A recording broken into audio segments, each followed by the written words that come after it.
Welcome to the Jameson Files. I'm your host, Carrie Weber, and today we're going to be talking about not only things that you need to be thinking about as dental practice owners today, but how to plan appropriately for your future with intention. And so I'm thrilled to have a guest with me, Jonathan Moffett of Aligned Advisors. Now, for those of you that may not know about Aligned Advisors, I certainly want to give Jonathan a chance to talk about that.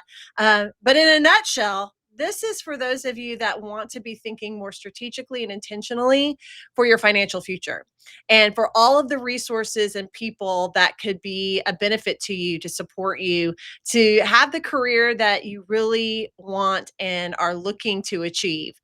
So, Jonathan, thank you so much for being with me today.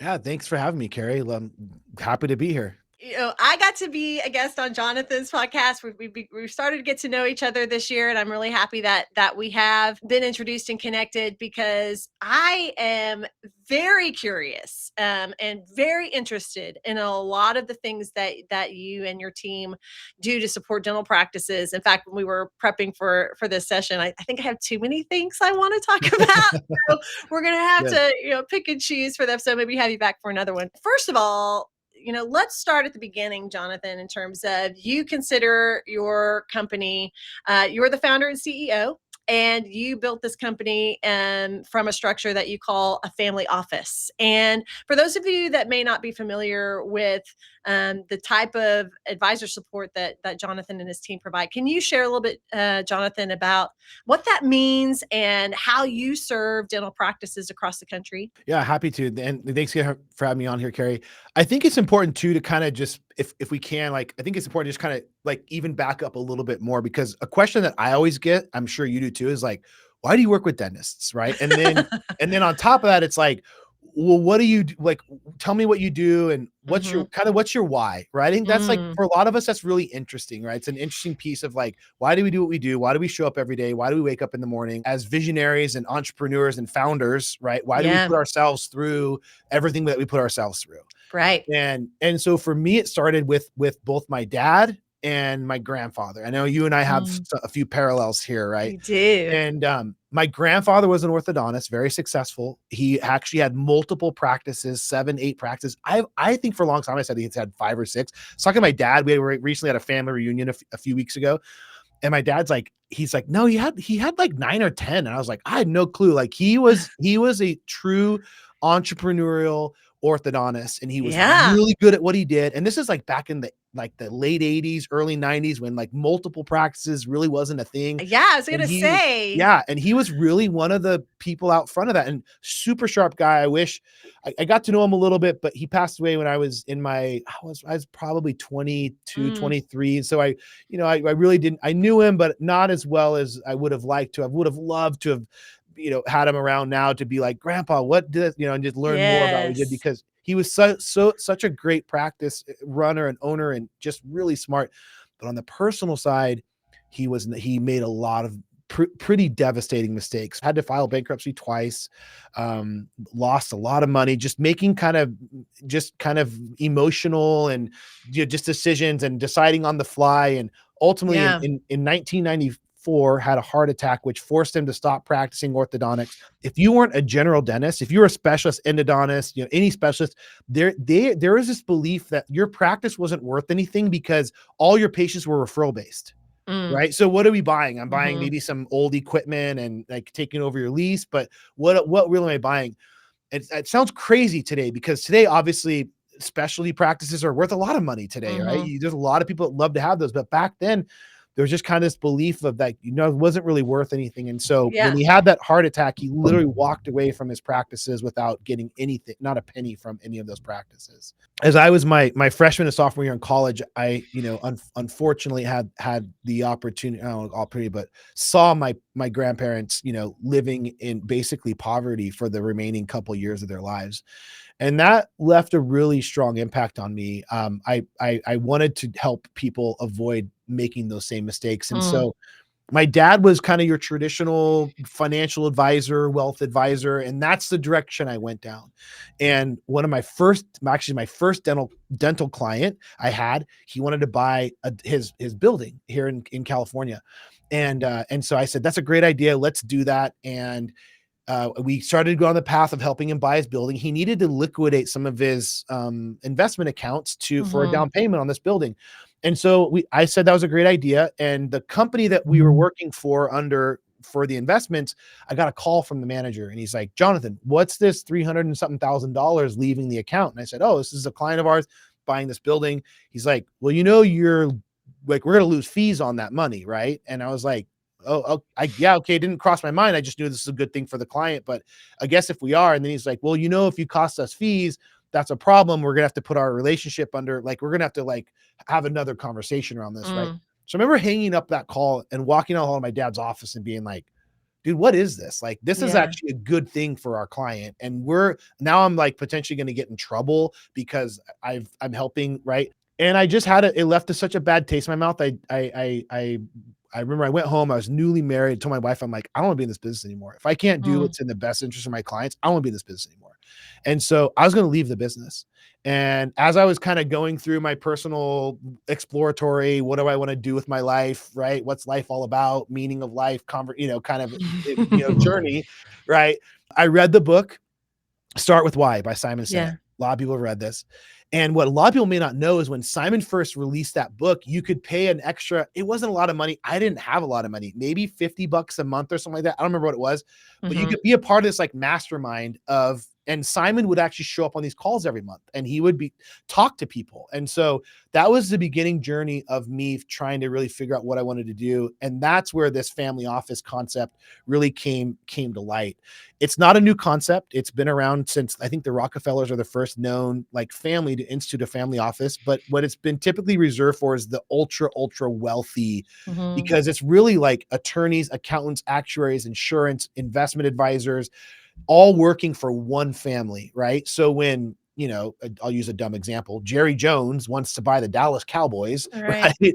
He has a team that will look at that deal and go, this is a good deal or this isn't a good deal. And they'll negotiate the deal and they'll line up the financing and they'll help him with the tax incentives and they help him, right? They do all that for him. And he just sits in a room and they present everything to him. He goes, looks great. Let's do it. And then the team Mhm. goes and does it, right? And so that model I love because it brought proactive planning, it brought team collaboration, which just doesn't happen in our industry, right? Mhm. Your accountant is not talking to your attorney. Your attorney is not talking to your insurance person. Your insurance person is not talking to your financial investment unless that person's also selling you your insurance, right? Which is Right. also very common. They're not talking to your real estate broker who's not talking to your banker. And what ends up happening is the doctor, in our case, is the one in the middle doing all of that. And so when a client of ours wants to go buy a practice or a building, which a lot of our clients do, they have to be the ones that are like, okay, I need 3 years tax returns. I need personal financial statements. I need your bank statements. I need your financials. I need your tax returns. Like they need all this list of stuff. And then you're just like, great. On top of that, I know Sally at the front desk is asking me for a raise. And I also know my, XYZ rep wants this and this, right? And so it gets added to that pile of things that we need to do. And Right. then it either doesn't get done or it gets done late at night, which then pulls us away from quality of life. Right now we're spending late hours instead of with the family or doing things we want to do work. And it just, all this helps contribute to this. I think a lot of entrepreneurs, a lot of visionaries, a lot of our clients, I think like a lot of or I should say potential clients, these doctors are feeling burned out.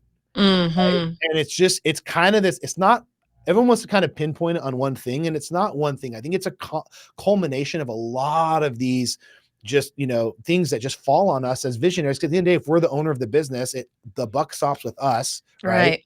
And there's not a lot of people I feel like that really feel like they have a lot of support on that side. And so that is our why. That's why we exist. One of our core values is our team is to our clients, our employees are our clients team, right? Like Mm. we take over the implementation for our clients. We reach out to the banker, the insurance. We have those collaborative phone calls before anything gets presented to the client. We have a comprehensive checklist of over 200 checkpoints that we're reviewing, covering everything from insurance to taxes to legal to financial to you name it. Over 200 checkpoints, the most comprehensive one in the industry that we're going through every year for every client, right? And what that Yeah. does, and it starts with this conversation around the roadmap conversation, which is one of Yeah. the first conversations we have with the client and their spouse or significant other to talk about their goals and their values. One of my favorite conversations to have. That what happens is what's really cool is that you go to get to the top of that when you go,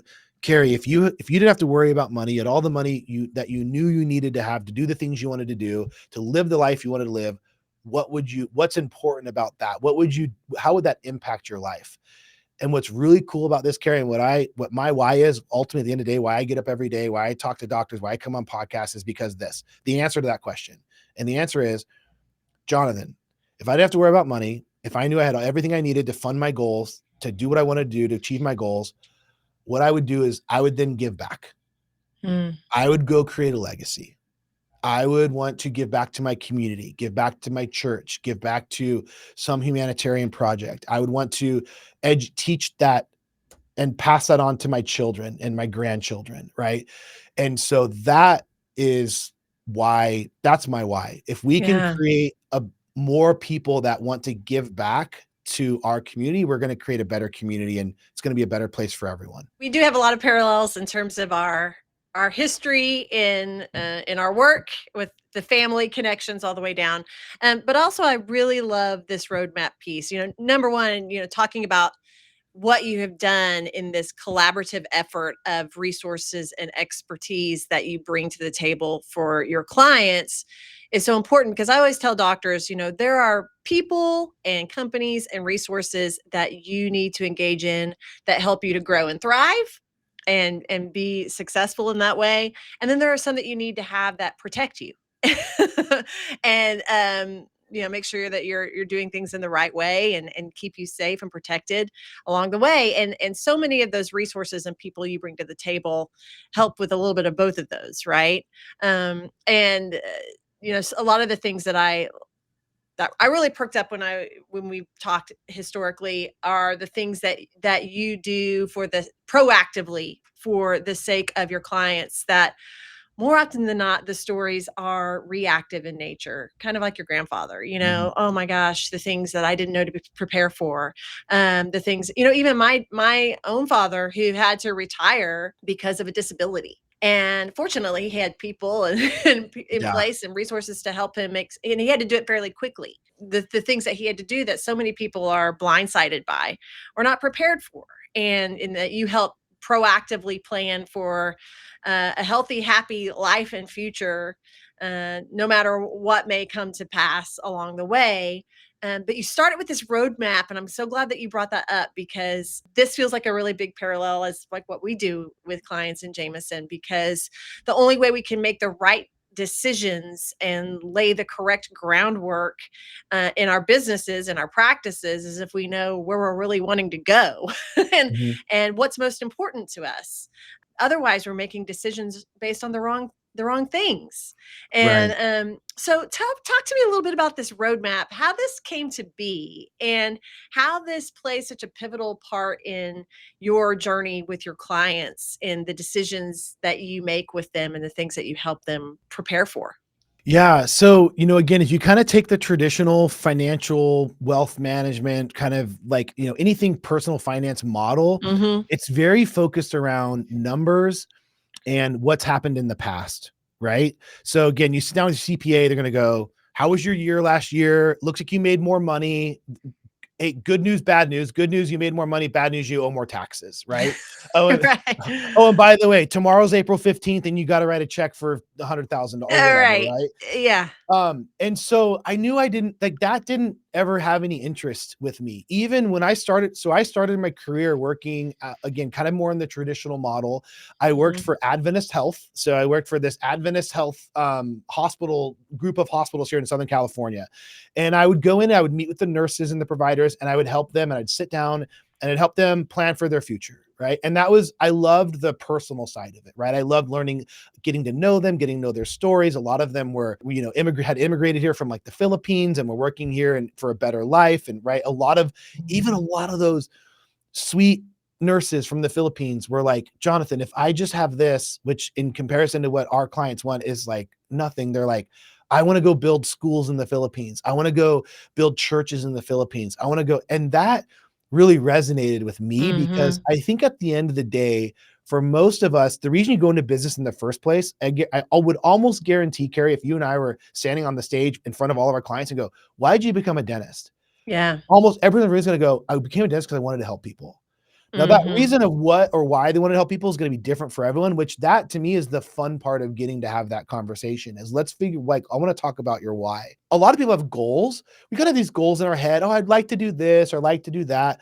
But the roadmap, we get specific. What's a tangible goal you have that requires money and planning to achieve? That's the question, Yeah. right? And you go, oh, I want to, okay, a really common one, financial freedom. Great. Let's talk about that. What does that mean? Does it mean you're Mhm. not working? Does it mean you're working less? Does it mean you're not doing clinical anymore? Does it mean you've stepped away from the chair? Does it like, what is that actually? And for the first time, they're actually with their spouse or significant other having this conversation at a level that it goes beyond just, oh, at some point, I want to stop practicing. What Yeah. dollar amount do you want to have per month or per year? By what month, day, and year do you want to achieve that, be in that place, right? So it's very specific, kind of having that conversation and putting parameters and structure around what Mhm. for most of us, again, as entrepreneurs and visionaries, we just kind of have in our mind as like, well, I think this is what I'd want to do, right? Yeah. I love it because, I mean, this speaks to me because I cannot tell you how many times I talk to doctors and they are putting the cart before the horse all the time.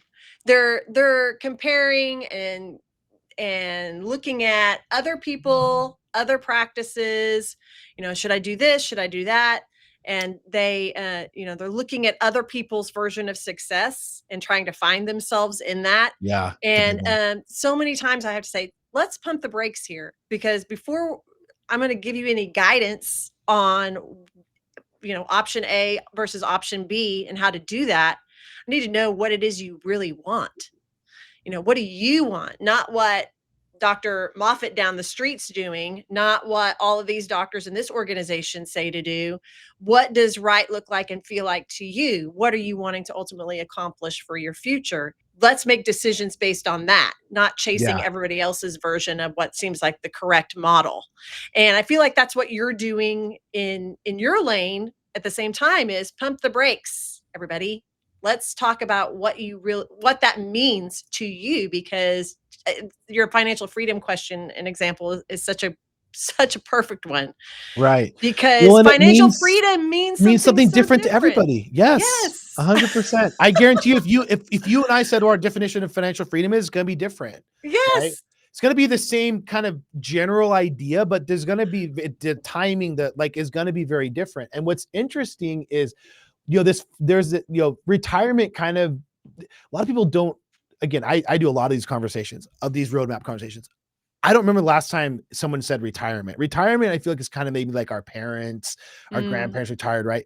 Most of us as visionaries, we've got this that we have a really hard time shutting off, right? Like our brain's always racing, we're always thinking, especially when it comes to the business. And there's all this research now that says if you don't have anything, if you stop working, if you're a dentist or a business owner and your whole life is your business and you stop working and then you have nothing, your lifespan is significantly mhm, shorter than mhm, if you can do something right. And again, I'll just use both of my grandparents as this example. My one grandfather had a heart attack. It wasn't a major heart attack, but it was a heart attack. It was enough to where he had to stop practicing. He had mhm, nothing after that. His life was his practice. He lived another, I think 4 or 5, maybe 6 years. I can't remember exactly. I think heart attack was in 94. I think he passed away in 2003 or four, I think. mm, So, pretty short period of time after that versus my mom's dad, also a doctor, by the way, totally the opposite, had a team, had planning, only invested in things he understood, bought land, very successful, has left a massive legacy, 97 years old, still alive. I go back and see him every couple months. We play dominoes, we watch football, right?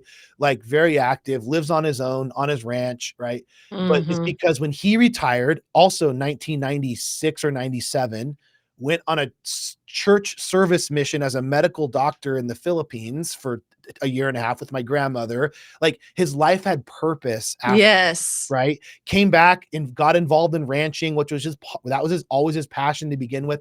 And so that's part of that. That has to be a part of that conversation as you look past, like, okay, you don't want to practice dentistry, you can't practice dentistry forever, but what do you enjoy doing? Are there aspects of dentistry that Yes. you enjoy that you could be passionate about that maybe you could do? I get that dentistry is a very physically demanding profession. If you're a lot of neck, back, hand injuries, right? Joint injuries. Okay, but maybe you enjoy mentoring, training, maybe you enjoy the business aspect. So there are things you can enjoy now if you start to design what that future and that planning around those concepts. Now again, it just kind of creates that longevity of being able to go beyond what maybe we thought. And I love what you said about, kind of like the traditional conversation, because for a lot of financial professionals, the conversation revolves around things that really are out of our control. What did the market Mm. do? What are interest rates going to do? What is it? And it's like we don't have control over that. But what we do Mhm. have control over is our practice, how we show up every day. What are we going to, how are we going to be proactive to be able to have that appropriate planning? And I'm sure you and I would agree here. And I'm not trying to set you up. If you don't agree, say I don't agree. But in my opinion, and I think you share this opinion, the doctor's best investment, their best asset that they have is their practice. Yeah. And so if they're not working with a team that's aligned, right? Yeah. Jameson and align, like in going, hey, your best investment is back into your practice. If you need to improve systems and processes, if you need to give Carrie and her team a call, because that's where you need to be investing. Mhm. I truly believe at my core, if your doctor comes to me and goes, I have $50,000, where should I invest it? And if their practice isn't optimized and profitable, Mm. 100% of the time, I'm going to say, you need to invest it back in your practice, because Yeah. that's going to be your best asset that you should be investing. And again, you're not going to generally get that advice from other financial professionals, because there's no monetary benefit to them by saying invest it back into your practice. In fact, a lot of times they're losing money on that, right? On that. Mhm. Mhm. There's another piece I want to just circle back around on the roadmap, which Yeah. is there's the goals part, which is really good and power and important to go in deep and get specific. But the conversation we had before that is actually one of my favorite conversations. It's called the values conversation. Mhm. And the reason we started having this conversation is because when you look at how are people that are successful at setting goals and achieving those goals, what's the pattern that they follow? And there's a very specific pattern of people that are high achievers that set goals and consistently achieve those goals and even outperform those goals. And Mhm. one of them is they attach meaning, deep meaning and significance to those goals. And the value staircase is that conversation. It's the conversation around what's important about money, about your business, about success, to you at the core, what's important. And Roy Disney, Walt's brother, has a saying that I love. And he says, because when your values are clear to you, decision making becomes easier. Yes. And so when we have that clarity around values, when we're faced with a decision around, do I want to do this or this? We go, well, my values, what's important to me is this. So that's going to help me pull, right? So the example I always give is, if one of your core values is spending time with family, giving back to community, having more time to invest in others, if you have a goal that's going to pull you away from that, there's probably a probability you're not going to achieve that goal, because every time you go down the path of wanting to try and work on that goal, you're going to feel a pull and a tug on the opposite direction, because it contradicts a core value that you have.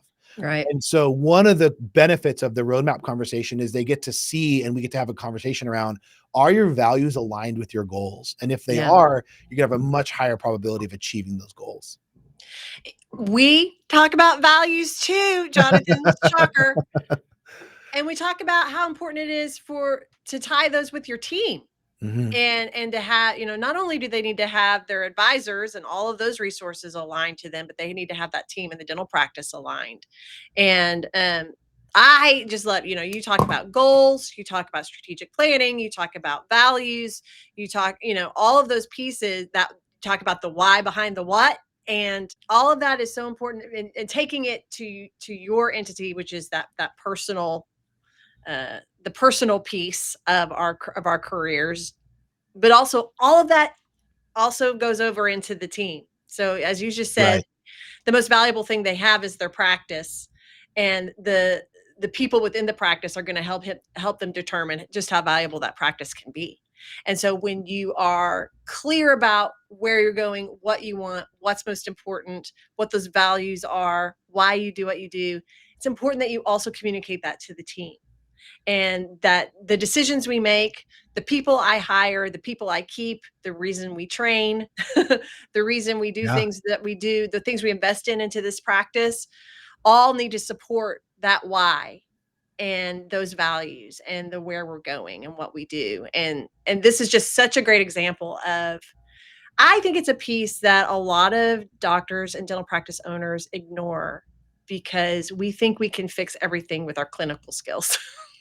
Yeah. We pour all of our time and study into the clinical CE and development, and what they fail to realize is they're considering what are really optimal business strategy and business acumen to be soft skills, and they're not. I mean, this is it. Like, you're helping them. You literally call it a roadmap.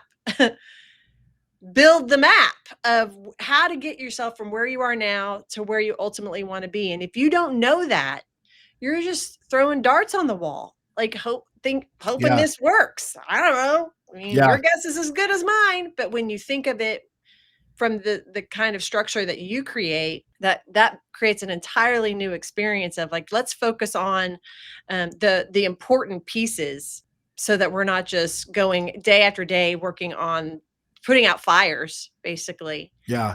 until you wake up one day and you never had a plan, and now your life's upended for one reason or another.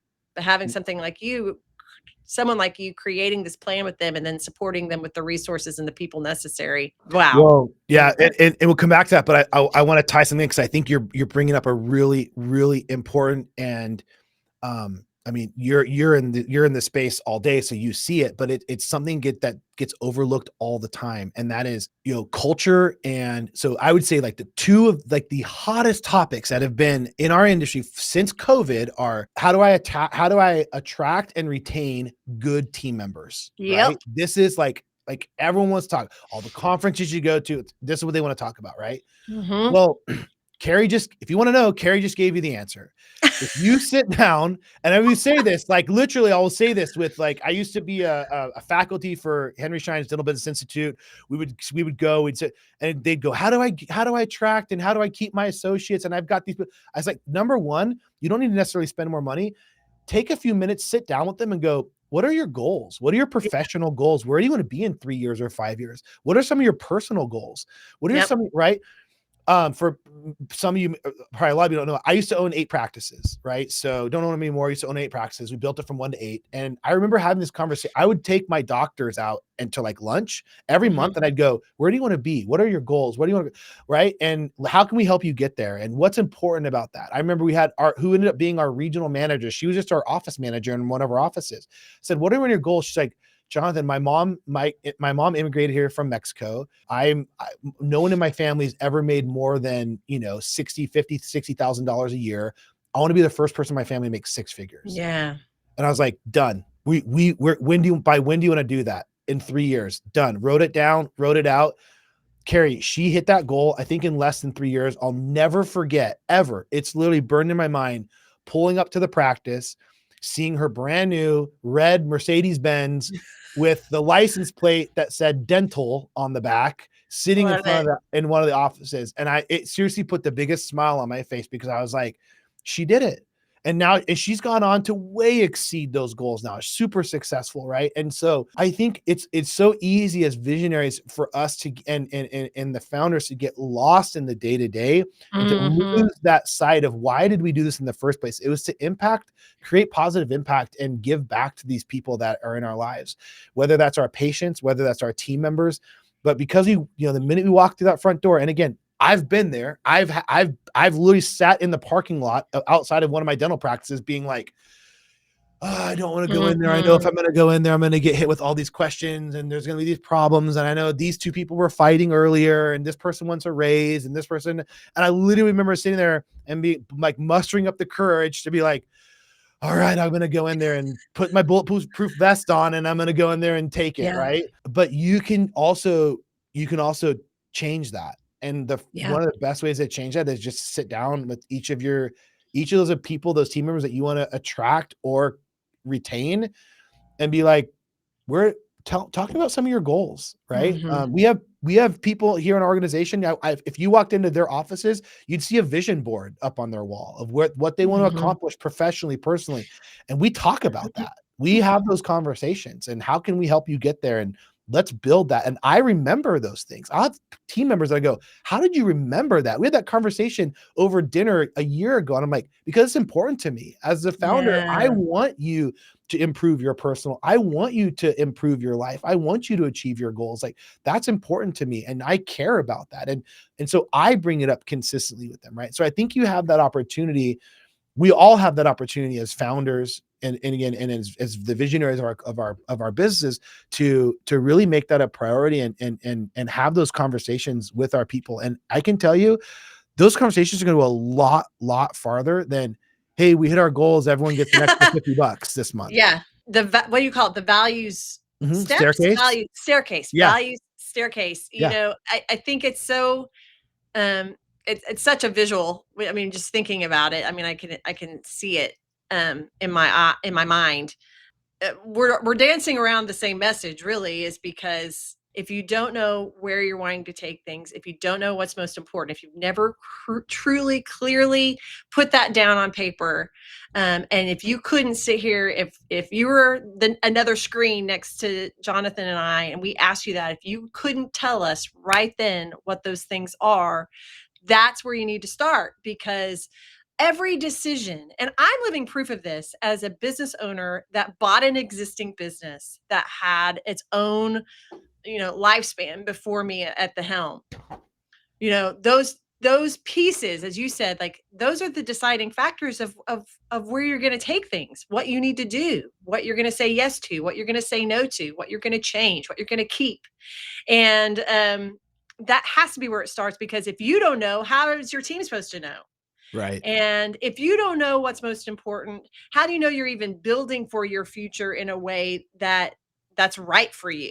You don't. So you're just simply in your firefighter gear going out or your bulletproof vest, Jonathan, going out every day, just hoping for the right, best, and hope is not a strategy. So right. I just love it. There's so much that we are parallel on, as you say, like, that's very in sync. I know that this is a starting point. That roadmap piece is a starting point for everything that you do at Aligned Advisors. So is that what people need to do to start to reach out with you? Tell me how they learn Yeah, more about Aligned Advisors and what that step looks like. yeah. So again, I'm no different than, you and many of our clients, right? Like I kind of shared a little bit about our why. My purpose, at the core is number one, want to avoid watching my grandparents go through what they went through. I was like, I'm on a mission to help as many people avoid that as possible. Mhm. Then the next kind of like to take that even deeper was once we started having these roadmap conversations, I started noticing a pattern, which was once people get to a point where they know that their stuff they're all taken care of, then they want to give back. Oh, what a cool experience. We get to Mhm. help more people give back, right? So the first step is that roadmap conversation. It's complimentary. There's no fee for it, there's no obligation. It's 60 minutes. It's you and your spouse or significant other. You don't even need to have anything prepared. You show up on a Zoom, literally just like this. I share my screen. We go through the conversation. I ask you some questions. You're going to know the answers to all of them. At the end of it, we go, here's your roadmap.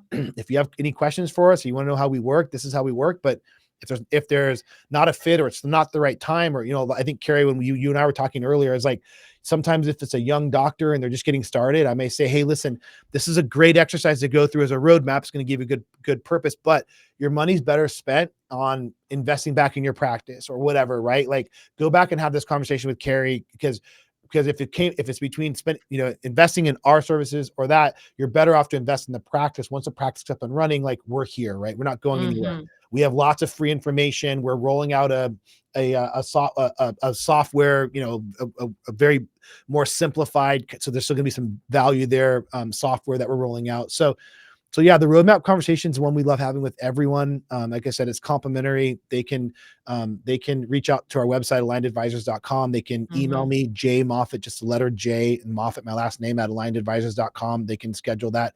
Again, it's complimentary, no obligation there. And we love having that conversation with everyone.